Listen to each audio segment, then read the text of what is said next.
Rival Sports Pod, covering the New York sports scene and behind the scenes, including the Buffalo Bills, New York Jets, New York Mets, and everything else in New York sports worth your precious time. And now here's Joe Pastor and Glenn Ferretti. All right, welcome to another season of the NFL and Rival Sports Pod. I'm real excited. How are you feeling today, Glenn? I'm feeling good. I'm only a few days away from being 1-0. So, I mean, how can I not be feeling good? Yeah, maybe, but it's just like Christmas time, for an adult. It's that feeling you get with the kid. What's going to be under the Christmas tree? Am I going to get that Optimus Prime? Am I going to get that Nintendo? Maybe even with that stupid robot? Am I going to get the aircraft carrier from G.I. Joe? That thing was like 6 feet long that no one's parent would buy them. You remember that thing? Yeah, is that why you have that strange Christmas tree and weird Josh Allen bumper sticker behind you tonight? Well, I can't speak towards the Josh Allen thing related to that. That's there all the time. But the Christmas tree, yes. And I actually noticed there was something underneath the Christmas tree when I came in. Oh, nice. A gift bag here, and it might be a towel for you after the game. No, it's actually for Aaron Rodgers. Nice. Second Lombardi? No, it's an atlas. Oh, Why atlas. would Aaron Rodgers need a book of maps? Probably to get from one of his houses to his other house. He just wants to make sure he knows how to get there. Actually, no, it's to get out of last place. Oh, okay. Yeah.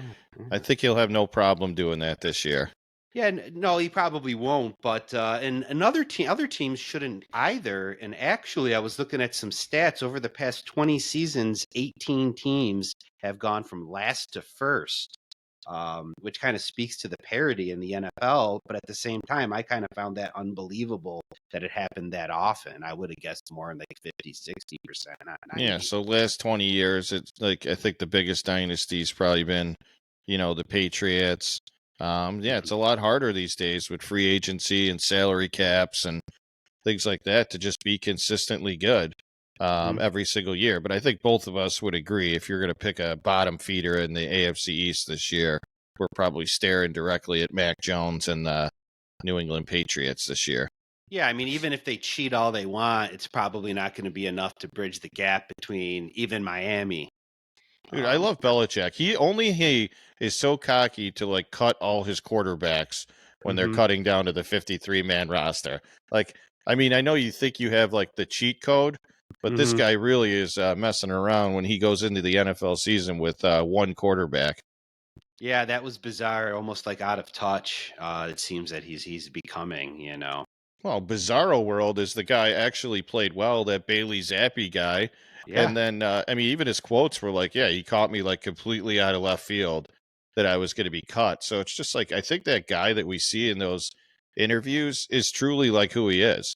So it's just amazing that like Tom Brady stayed for as many years. But obviously that's probably why eventually, he wanted to get out. Gronk followed him out of there. Yep. Because he could probably only put up with that guy for so long. Must be terrible. Yeah, I mean, he's got to make their lives miserable. I mean, you can't even communicate with the players to kind of get an idea that, hey, we're not gonna be keeping you. I mean, I know they're obviously competing up until the last minute, but I mean, to think you're like fully on the team and then you're all the QBs are caught is crazy. Yeah, I don't remember who it was. It was a veteran, though, when his first year at New England. And after a victory, Belichick was like lighting into all the stars, like even Brady. And he kind of like whispered to the guy next to him. He goes, is he kidding right now? Is this like a joke? And they're like, no. Yeah. This is what it is here. Yeah, well, I hope he enjoys himself in last place because, we're not in that trajectory this year. Correct. Yeah, two teams not in last place, Bills and Jets, are going to start the Monday Night Football season for us, and probably one of the most anticipated games of the week. Certainly, biggest anticipated game for both teams for this season. Certainly for the Jets. Yeah, I would say I think there'll be crazy overreaction, I guess, Tuesday for whatever team loses because they always forget it's just the first game of the season. But for us, I mean, we haven't played in such a big game in my lifetime. I mean, not even close. I mean, maybe, playing in those AFC championship games. But even at that point, like we really kind of felt like we were undermanned. We overachieved to get there, with Sanchez and a couple strong running backs got us there. But this is like the first time like we've actually made a huge splash in the offseason and came in with so much hype. Let's see if we actually can live up to it. Yeah, between that and the Hard Knocks, that people have been watching. People, you've been watching. Don't act like you're not been watching. I've watched it. I've watched probably the first 3 or 4 episodes. Yeah, well, there's only one more, so. Is it? So maybe Yeah. not that many, maybe only like 3. Yeah. Yeah, I mean, it's kind of opened up a different side of Aaron Rodgers that I don't think people anticipated. He really does seem like an amazing teammate, leader out there. Robert Saleh and his speeches have been kind of interesting. I loved his one last night. So if you haven't watched last night, you got to go watch it. So he told a story about how, coaches meet him at the 50-yard line at the end of the game. And when you're kind of a crappy team, they walk up to you and they go, "Hey, your guys played hard." And he's like, "Yeah." He's like, "F you, dude." He's like, "I don't want to hear that." He's like, "We want to kick your ass." He's like, "I don't want to hear we played hard." He's like, "This year, there's none of that." He's like, "No one's coming up to us and saying, 'Hey, good job, Jets. You guys played hard.' People are coming for us this year. The Bills are obviously coming for us, but we might have the firepower to match some teams."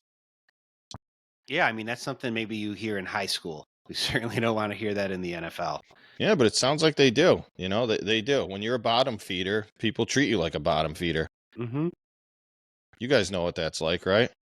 Yeah, that Bills had a long history of that between the drought from the end of the 90s, but with all the years of the Patriots cheating. Right. Yeah, Yeah, drought.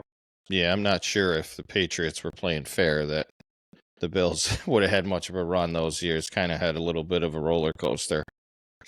Oh yeah, for sure. You had a lot of bad management, bad coaching. But you never know. Who knows what happens? That's the big question with the Patriots.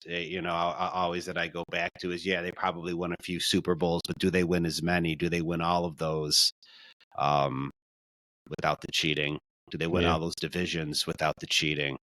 Yeah. So before we get into what we think's going to happen in this game, I'm interested to know your nervousness level now entering. Is this Josh's 6th year?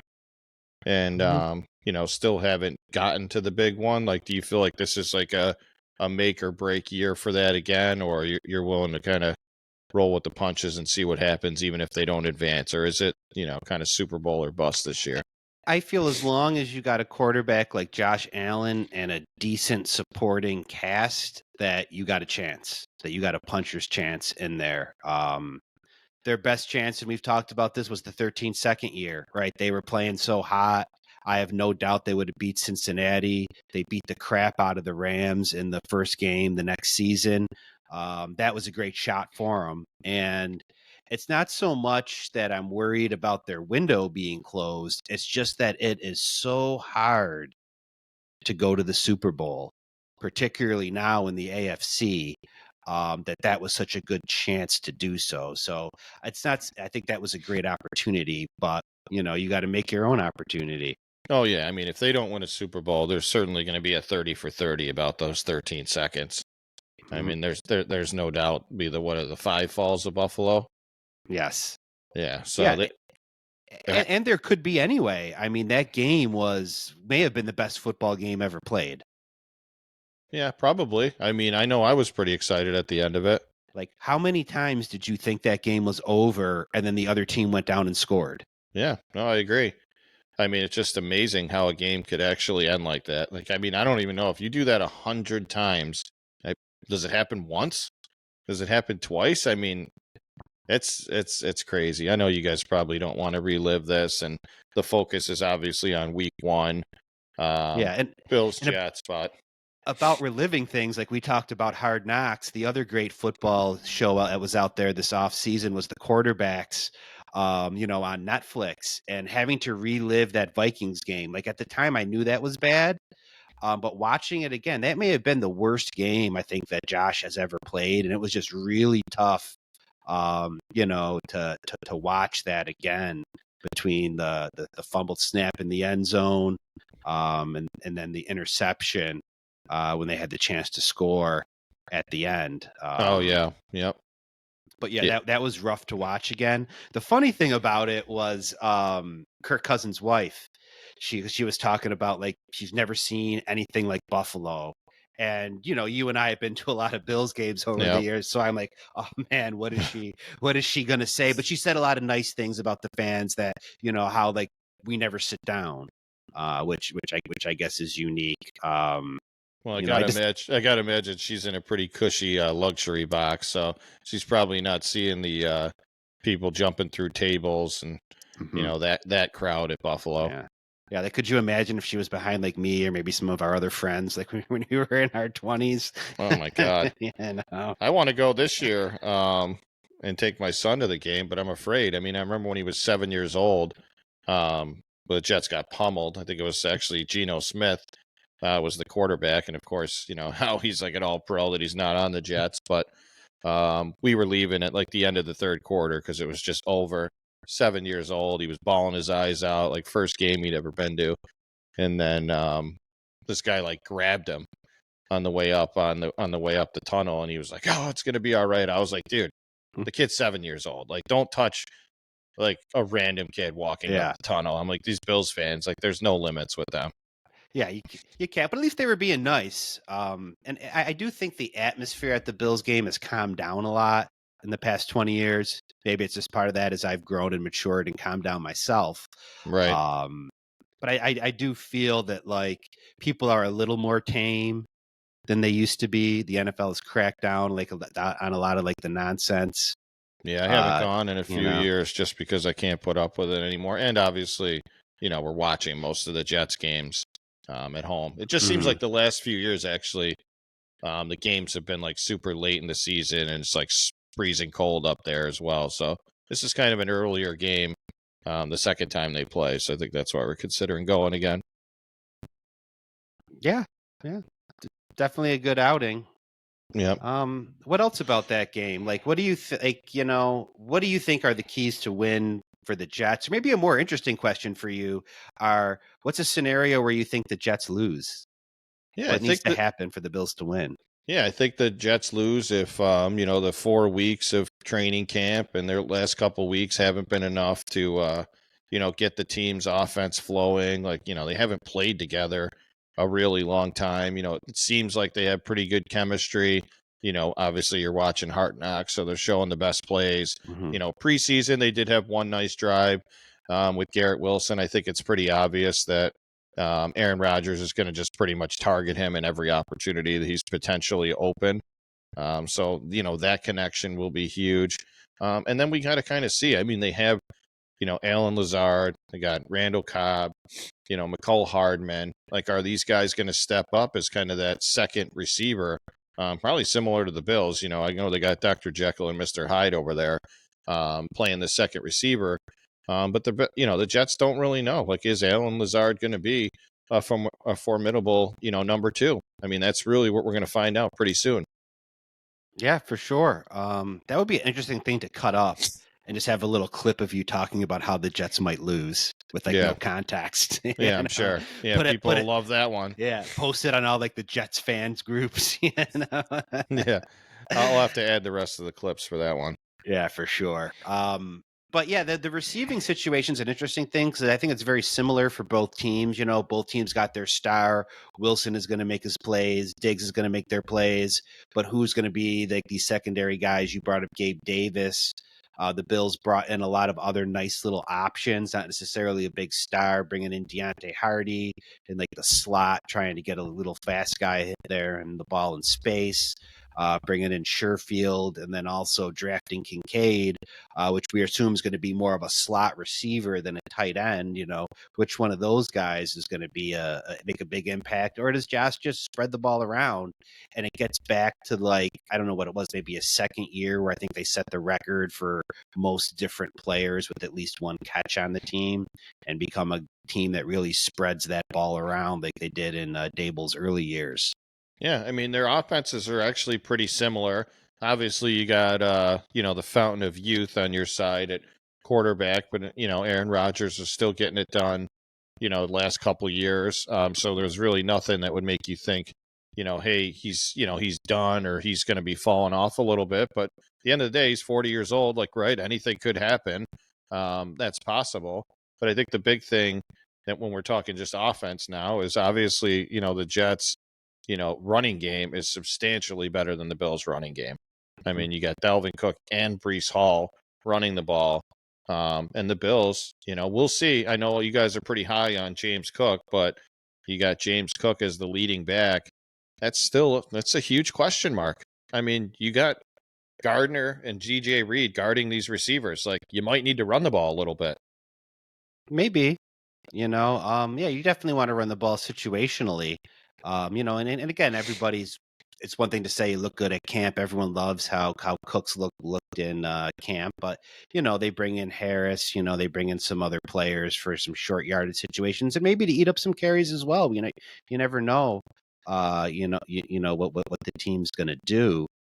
That's another thing the Bills did was they weren't just, okay, we know Singletary's decent and Moss is like meh, but they stuck with that combination for years. They really shook that up a little bit as well, and that's what I like with the moves they made. Even though the Bills didn't have a big splash move in the offense this year, they did bring in a lot of other nice little pieces where I think 2 + 2 + 2 + 2 before you know it.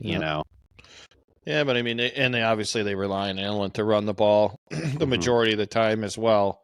But at one point you're gonna run too much. I mean, I don't know. I just don't understand why they really don't value the running back at all. Like they've been successful, but I'm not saying like I understand. I know how you feel about like a balanced approach, but Yeah. I'm not saying that. They're obviously a passing team, but there needs to be some threat. Like I feel like they're the team that like will never have 100-yard running back. Yeah, I think you're a little tone deaf if you're thinking the Bills can't run the ball better. They need to run the ball better situationally. You don't want to see the Bills running the ball 25, 30 times. No. That takes away what they're good at. But yeah, they need to improve the ball situationally, and they've tried different things. They also bolstered the interior of their line, drafting Osiris Torrance up high, and that's one thing that they haven't paid a lot of attention. They just can't help themselves. Investing in their defensive line. Like I got a buddy who can't help himself but to like buy a new guitar. But buys guitars. He always tells me, guess what I bought? Well, I think I know.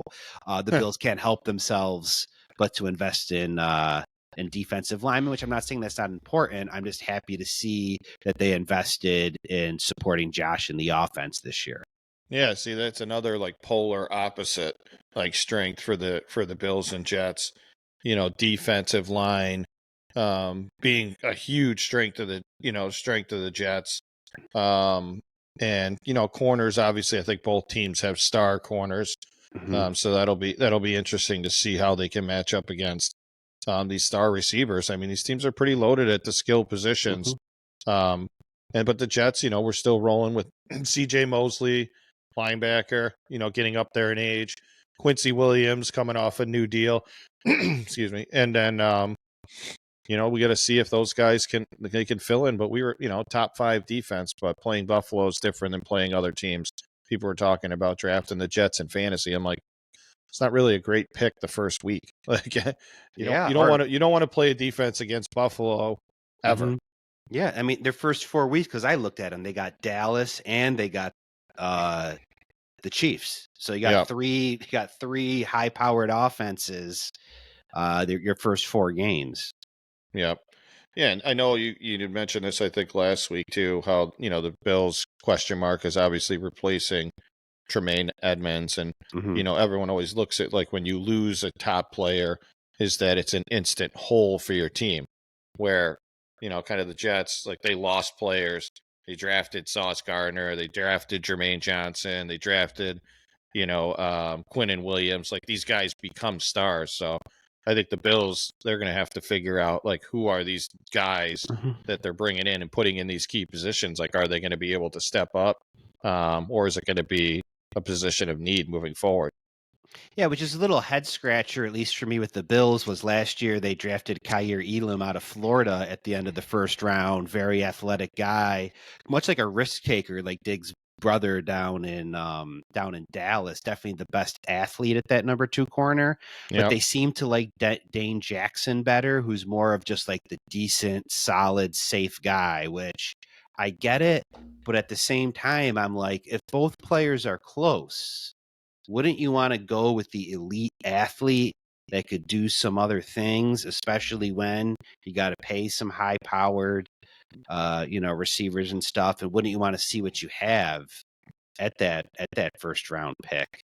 Yeah, And it's the other hard. guy, the same year they drafted Elam, they drafted Benford in the 6th round, and some people even say they like him better than Elam, which I guess is nice if you got a 6th rounder that you could start as your number 2 corner. Yeah. But at the same time, that one's just a little head scratcher to me. Whereas if it's close, I would think you'd go with the superior athlete with the upside than with the safe choice. But again, what do I know? Right. We're just here doing a podcast. Yeah, that's just the talking about the game. Mm-hmm. Yeah, but sometimes those things are right. I feel like underestimated sometimes is the eye test. With things. Sometimes people get too caught up in analytics and these things, and then you actually get out there and you're playing live football, and things change pretty quickly. I mean, the Jets had 2 undrafted free agent receivers make the team this year. Mm-hmm. I mean, Corey Davis got injured. These 2 dudes stepped up and made the team. So, I mean, you never know. You never really know until you get out there and you're actually playing live football who's going to be the stars. Yeah. And like McDermott talks about what he sees in practice. Yeah. Which just makes me think Allen Iverson. I mean, we're talking about practice here. Yep. Not a game. Yeah. Practice. Yeah, this is going to be interesting. Kind of this, I don't know. I know we're saying, it's not make or break, but I don't know if McDermott will be on the hot seat if they don't, go far in the playoffs this year. Mm-hmm. I don't think his job's 100% secure year after year. No, but it's also who are you going to replace him with? I probably think wish they kept Dable. The time to have gotten rid of him would have been after 13 seconds to be like, McDermott, you're gone. Frazier, the defense, you're gone. And now Dable, you're the head coach. Hindsight's 2020. Yeah. But the thing is McDermott will get scooped up in a second. If he gets fired, he'd be the hottest coaching commodity out there for sure. Really? Oh yeah. Look what he did. Look how he turned around that team. He made the playoffs with Tyrod Taylor when it looked like they were tanking. They traded everyone away to get those draft picks to move up twice to take Allen. It looked like they were tanking.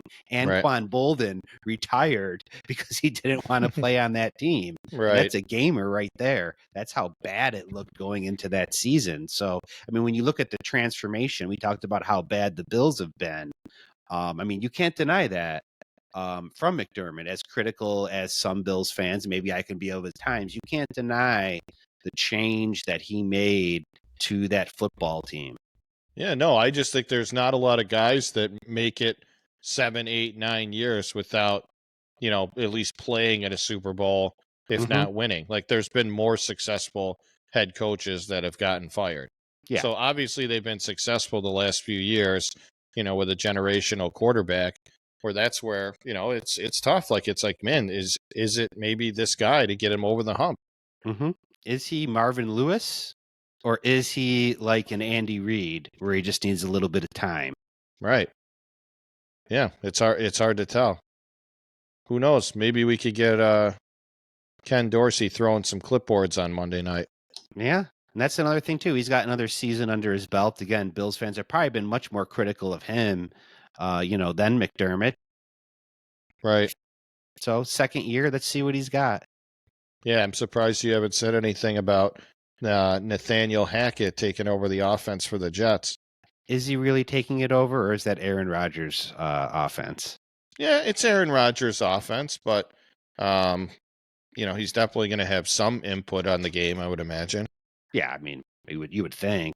Yeah. Otherwise, he's just getting a nice fat paycheck for watching some football. Mm-hmm. Or that definitely had to have been a factor of why Rodgers was so eager to go there, of course. So Yeah, absolutely. I mean, he's obviously, he's going to change the plays a ton. He's going to, call most of them. He's going to tell them what he wants to see. I mean, yeah, there was a clip last night in Hard Knocks where he was just handing off to Dalvin Cook, and he was like, give me like a half second more so I can get it in your stomach a little better. Like that guy is like right down to like every detail. He's like, you went through a little too fast. He's like, give me a half second more to get there. I'm an old man. Well, there's a reason why he has the lowest interception rate in NFL history. Yeah, That doesn't just happen. no, I agree. Super smart. Super smart, knows the plays inside now, knows what's going to be open, when to do it, what plays not to run. Yeah, it's going to be exciting. I mean, obviously we've never been this excited for, not only the first game, but the whole season. I mean, I wish we had a little bit easier of a go at it to start the year, but you can't really change the schedule at this point. Yeah, well, I think it's a good scheduling job by the NFL to have that high profile game on Monday night. Oh yeah, no, that game's fine. I just mean the first 6 games are. Oh yeah. It's not not an easy go. I mean, Yeah. we're literally starting out. We go Buffalo at Dallas, first New England, home against Kansas City, at Denver, which I don't know if that's considered one of the hard ones, and then home against Philly, and then the Giants and Chargers. Like first 8 games, like this team could be 5-3, 6-2, or 2-6. I mean, who the heck knows? Yeah, that's hard. The Bills schedule is kind of the opposite. Like the beginning of the Bills schedule is a little more favorable. After the Jets, you get the Raiders, the Commanders. I'd be shocked if they lost to either of those teams. Yeah. And then you get decent teams. You get Miami, Jacksonville, the Jets, but then you get the Patriots, Tampa Bay, before you get the Bengals. So like the first half of this, it's almost like they got reverse schedules. The Bills got the easier part of their schedule at the beginning. The Jets is a little more backloaded, where the Bills get like a schedule of hell. They get Eagles. So what is that? Week 12, they got the Eagles and then a bye. And then you got Chiefs, Cowboys, and Chargers. Yeah, it's crazy. Yeah. The Jets finish Atlanta, Houston, Miami, Commanders, Browns, Patriots. So, yeah, it's weird. Just have completely opposite schedules. So they both kind of know they need this game early. Every game's going to count in the AFC East. Not really counting the Dolphins out from any point. And who the heck knows? I mean, obviously everyone expects the Patriots to, be the team that comes in last, but a lot of teams split in the AFC East. You get that 1-1, 1-1, season record. It's tough. You got to win a lot of these other games. Yeah, you do. So who knows? We'll see what happens. Expect a fun, exciting, crowd at MetLife, Jet Life for that first game. I mean, I can't imagine. Fireman Ed said we need to get the fans in there hour and a half early. Let's not show up at 8:00 for an 8:15 game, and let's get this place rocking. I mean, it's going to be incredible atmosphere. Especially the Jets fans like you that are also fans of the Mets. They got to be so excited to just go into another season after what a disappointment that's been. I know. Yeah. Bunch of old guys is who I'm rooting for this year. But, I mean, I guess I can't even deal with the Mets right now, but at least the trade for Acuna worked out.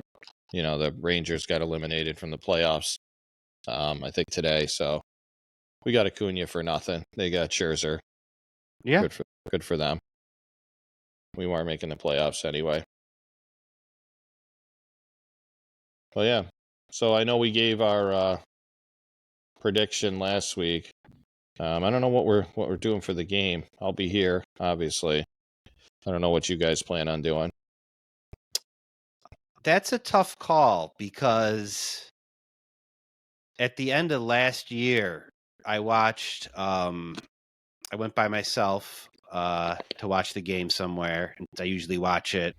My kids, my wife became Bills fans. Kind of became a family thing, as it is for many people here in Western New York. Oh yeah. But I went somewhere else by myself, and Annie, my daughter, said, "Dad, whenever you go somewhere else for a big game, something really bad happens. Oh, Like I went somewhere for the DeMar Hamlin game for 13 seconds by myself. For that playoff debacle, I went by myself. I think I watched it with you, didn't I? Yep. So yeah, I think I think she may have a point, or maybe she just wants dad around. Who's that? I mean, and in any case, that's a good thing, because then your daughters become, late teenagers and don't really want to be around you. So yeah, you know, exactly. So yeah, maybe you're meant to watch this game at home. yeah. So parents with young kids, enjoy them now. Yep.